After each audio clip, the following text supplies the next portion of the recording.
Assalamualaikum warahmatullahi wabarakatuh. Halo pemirsa Banjar TV dimanapun Anda berada.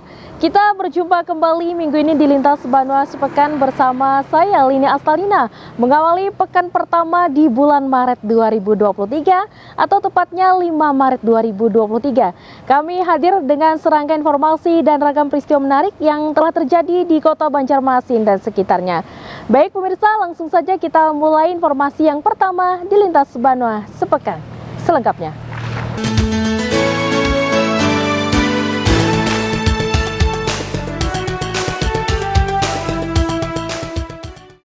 Kami hadirkan informasi yang pertama di Lintas Banua Sepekan minggu ini. Pemirsa, DPRD Kalsel menggelar audiensi bersama LSM Barisan Anak Bangsa Anti Kecurangan Kalsel. Audiensi terkait dugaan penyerobotan lahan oleh PT Java Kompet di Desa Tambang Ulang, Kabupaten Tanah Laut. DPRD Kalsel melalui Komisi 1 menggelar audiensi bersama LSM Barisan Anak Bangsa Anti Kecurangan Kalsel Rabu 1 Maret 2023. Audiensi dipimpin langsung Ketua DPRD Kalsel Supian Haka menghadirkan instansi pemerintah terkait diantaranya BPN Tanah Laut dan ESDM Kalimantan Selatan. Ini untuk mencari solusi dan menuntaskan adanya dugaan penyerobotan lahan yang dilakukan PT Java Kompet di Desa Tambang Ulang Kabupaten Tanah Laut. Dalam audiensi itu Aliansa mewakili pemilik lahan berpendapat bahwa pihak perusahaan PT Java Kompet Indonesia diduga tidak memiliki surat sah atas sertifikat lahan nomor 179 atas nama Chandra Ghazali yang saat ini dikuasainya. Di sertifikat SHM 179 itu, sebagaimana yang disampaikan oleh BPN tadi adalah milik Chandra Ghazali. Tetapi pihak Java Kompet sampai hari ini tidak mengakui. Sehingga kami meminta kepada Java Kompet untuk mengosongkan lahan di 179. Supaya kami selaku pemilik lahan tidak dirugikan. Perwakilan PT Java Kompet Indonesia juga menyatakan bahwa lahan yang dipersoalkan adalah lahan sah milik perusahaan karena melalui proses jual beli yang resmi. Bagaimana dulu persoalannya? Tolong jelaskan BPN kasusnya ini bagaimana? Karena ini sudah di ranah hukum, dilaporkan oleh dari pihak Chandra Ghazali. Kita ikutin hukum, ini negara hukum. Saya akan ikutin peraturan ini, saya diwakilkan oleh pejabat yang ada di Java Kompet untuk saya datang kemari. Saya tidak sama siapa-siapa. Saya bekas aparat penegak hukum. Alhamdulillah, saya bintang 1, saya bisa pensiun dengan baik. Bapak-bapak sekarang media sosial boleh lihat. Ya. Mengingat kedua belah pihak bersikeras dan tidak menemui titik terang, Ketua DPRD Kalsel menyarankan untuk melalui jalur hukum. Menurut Supian Haka, persoalan PT Java Kompet Indonesia cukup lama penanganannya di Kepolisian Daerah Kalimantan Selatan. Karena warga yang bersengketa atas lahan di Tambang Ulang melaporkan berupa pelanggaran hukum pidana. Namun hingga saat ini belum ada kabar beritanya. Menghargai semua apapun keputusan dia membayar semuanya. Tapi harus menunggu karena sudah proses hukum. Nah, itu. Jadi kita tadi ada menjadi solusinya, apakah bisa itu dicabut, dibayarinya punya masyarakat. Kebetulan pihak Java sudah bayar kepada orang yang menjual itu. Nah, berarti kan harus ranahnya pengadilan. Kan sudah dibayar ya kepada orang yang kedua lah maksudnya gitu. Jadi nanti disending aja keabsahannya sertifikat itu yang mana yang aslinya. Nah, pihak pertanahan itu nyatakan pihak yang sah tadi yang asli, yang sebenarnya bukan asli, yang sebenarnya. Gitu.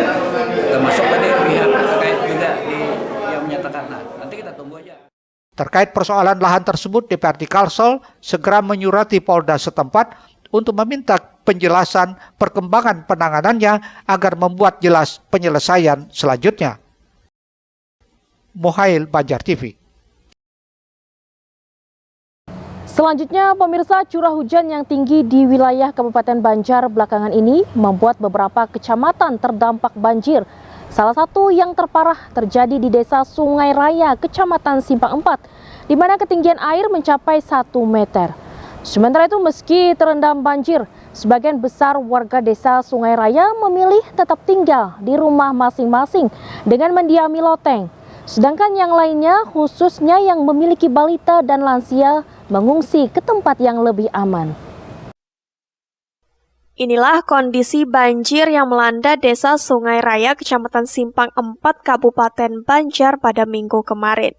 Intensitas hujan yang tinggi menyebabkan air Sungai Riam Kiwa meluap dan merendam ratusan rumah warga di 3 RT yakni RT 01, 02, dan 03, jalan dan fasilitas publik lainnya seperti masjid, sekolah, dan kantor desa dengan ketinggian air mencapai 1 meter. Banjir juga menyebabkan transportasi lumpuh sehingga warga yang ingin melintas atau menyeberang harus menggunakan lanting atau getek bambu untuk menerobos banjir. Tak hanya mengganggu aktivitas warga, banjir dikhawatirkan berdampak pada perekonomian warga lantaran sebagian besar warga berprofesi sebagai petani dan penyadap karet.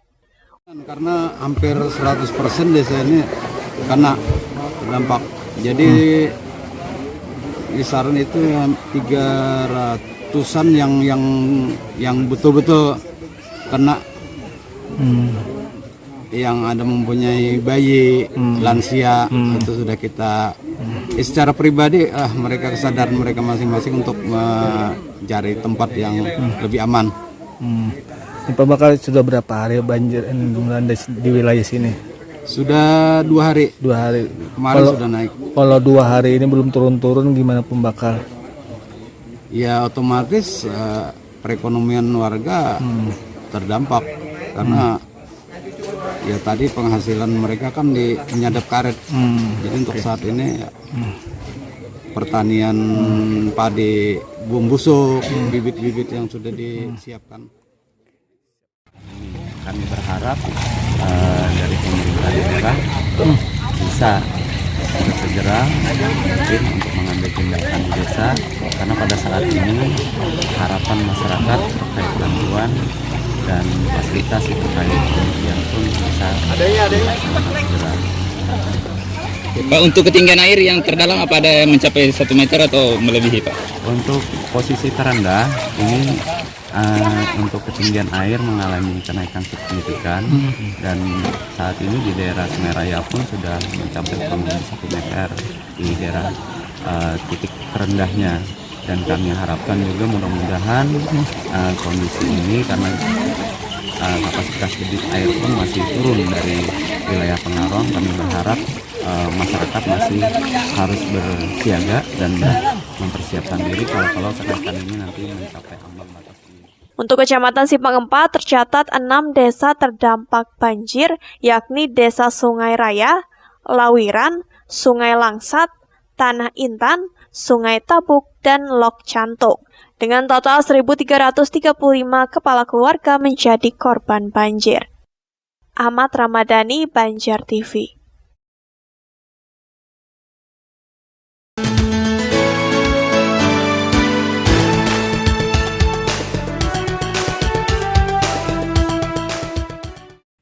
Banjir seakan menjadi agenda rutin yang terjadi di Desa Sungai Raya, Kecamatan Simpang 4, Kabupaten Banjar.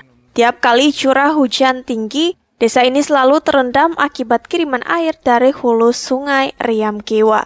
Kendati demikian, sebagian besar warga enggan mengungsi dan memilih bertahan di rumah dengan memanfaatkan loteng. Mereka yang mengungsi umumnya warga yang memiliki balita atau lansia.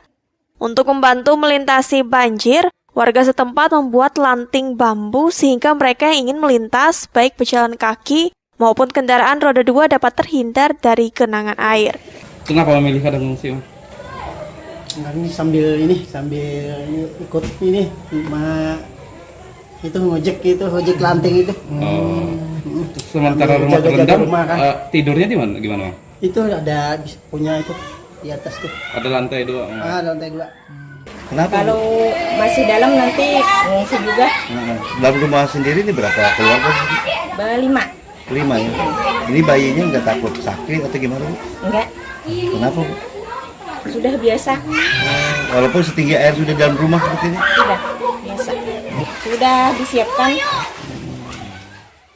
Saat ini warga berharap bantuan makanan instan dikarenakan mereka tidak bisa beraktivitas normal seperti bertani dan menyadap karet. Ahmad Ramadhani, Banjar TV. Pemirsa, masih dari Kabupaten Banjar. Banjir kiriman dari Kecamatan Pengaron menyebabkan 9 rumah di Desa Pematang Baru, Martapura Timur, Kabupaten Banjar terisolir yang hanya dapat dijangkau dengan menggunakan jukung atau perahu. Melihat kondisi itu, pemerintah Kabupaten Banjar telah menaikkan status dari siaga menjadi tanggap darurat bencana banjir, tanah longsor, dan puting beliung. Sementara pemerintah Provinsi Kalsel belum menetapkan tanggap darurat bencana, meski antisipasi tetap dilaksanakan. Beginilah kondisi 9 rumah di Desa Pematang Baru, Kecamatan Martapura Timur, Kabupaten Banjar. Sejak beberapa hari lalu, kawasan ini terendam banjir kiriman dari hulu wilayah Pengaron. Banjir kali ini juga menyebabkan akses jalan terputus. Warga pun harus menggunakan perahu untuk bisa beraktivitas keluar rumah.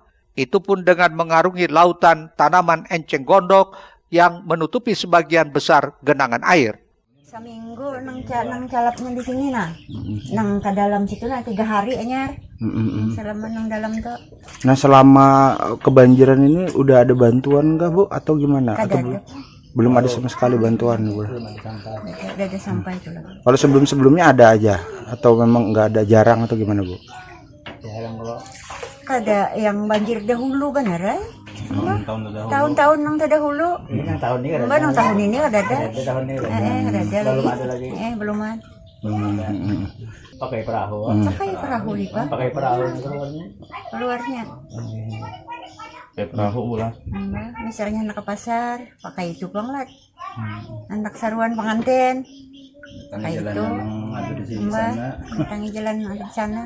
Antara ini kami sering berpatroli dan sering memantau untuk keadaan desa dengan menanyakan situasi kepada kepala desa atau RT setempat, sama dengan warga yang terisolir kami data. Oh ya, caranya kita di sini ada posko penanggulangan banjir. Jadi ada di balai desa. Jadi nanti pembakal bersama Babin Kamtipmas dan Babinsa nanti mengarahkan ke warga yang terisolir atau warga yang memerlukan. Hingga 3 hari terisolir, 9 rumah yang berada di Desa Pematang Baru ini belum mendapat bantuan, baik dari pemerintah maupun relawan lainnya. Ahmad Ramadhani, Banjar TV.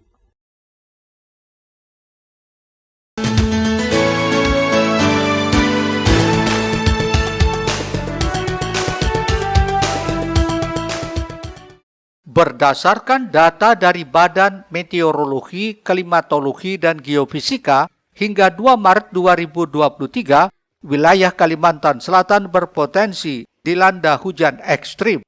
Kendati demikian, pemerintah provinsi sementara ini masih belum menetapkan status tanggap darurat bencana karena baru 1 kabupaten yang menaikkan status kebencanaan.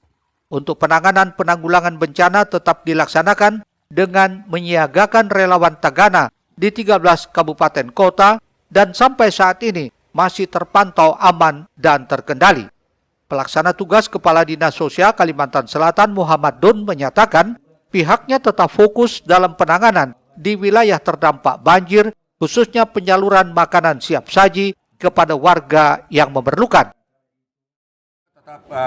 Berkonsentrasi, tetap kita jalankan. Seperti kemarin saya di Sungai Tiung dibantu oleh Tagana, dibantu oleh Potensi Sumber Daya Sosial untuk memberikan bantuan yang emergensi dengan Pak Gubernur. Saya hadir, yaitu berbentuk nasi bungkus, kue-kue, itu sifat emergensi, tapi terus akan diperhatikan sistem lingkungannya ya Pak Gubernur, dari mana air masuk, dari mana air harus keluar. Ini apakah masalah irigasinya, masalah pengairannya yang harus diinikan Pak Gubernur, mengarahkan pada stakeholder yang memang bertanggung jawab pada bidangnya.